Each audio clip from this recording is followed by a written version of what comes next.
white power. You hear that?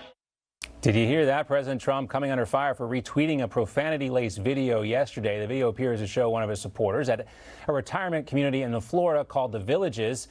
You heard that person shouting white power. Was it in jest? Well, the video has since been deleted from the president's feed, but not before drawing some criticism, even from some of the president's own allies.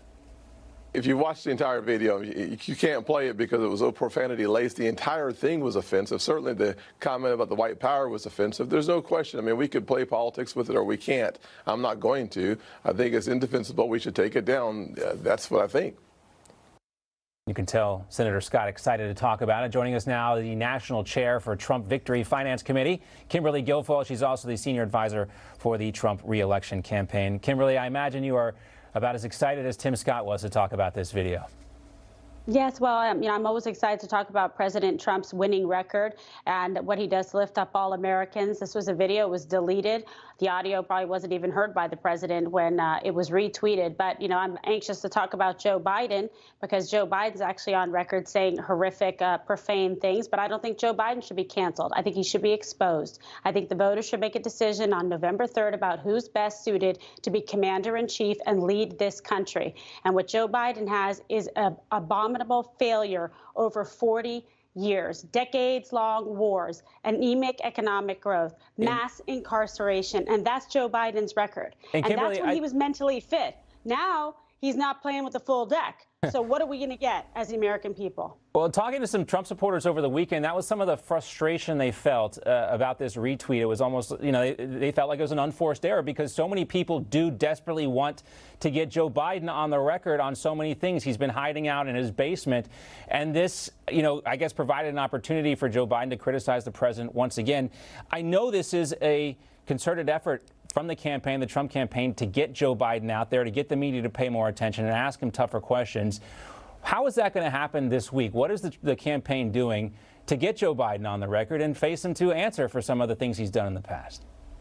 Well, this is the problem. He was very happy to take. He's a paycheck collector for 40 years, failing the American people and stealing from the hardworking men and women. He accomplished absolutely nothing. But now he thinks he's his turn. He's hiding in the basement. He should come out and answer questions, do interviews, and actually face the American people. Don't they have a right to make a choice based on facts and information and a record about who they want to lead this country come November 3rd? But he doesn't want to. Even his own advisors are telling him to stay in the basement, continue taking naps, avoid everything. He's not even capable of even hosting and doing a proper virtual event. Well, that's all you see, really. Basically propped up. That's all you see from the former vice president are these canned campaign online events, very structured, not a lot of,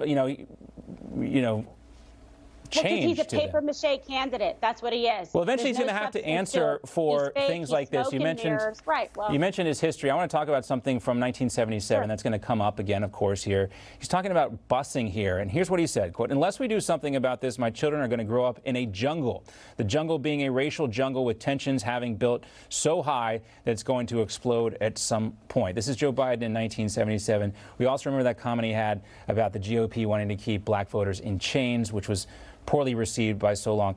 But he's now relying on someone like Senator Kamala Harris to round out his ticket. Her police reform bill is apparently a kind of dress rehearsal for her VP aspirations.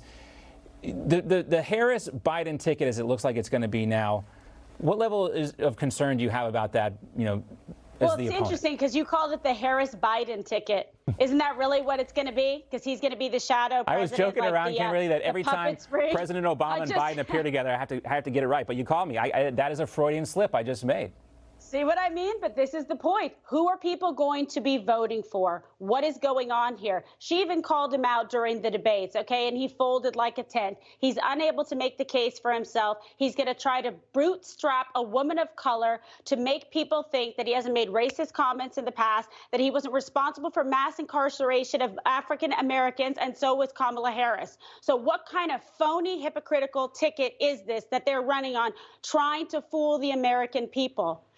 Joe Biden has been no friend to the African-American community when you look at his record and what he's responsible to and what he proudly claims.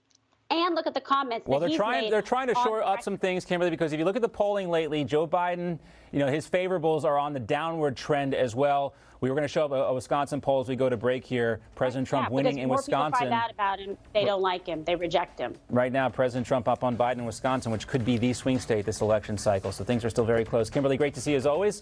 We'll talk again real soon.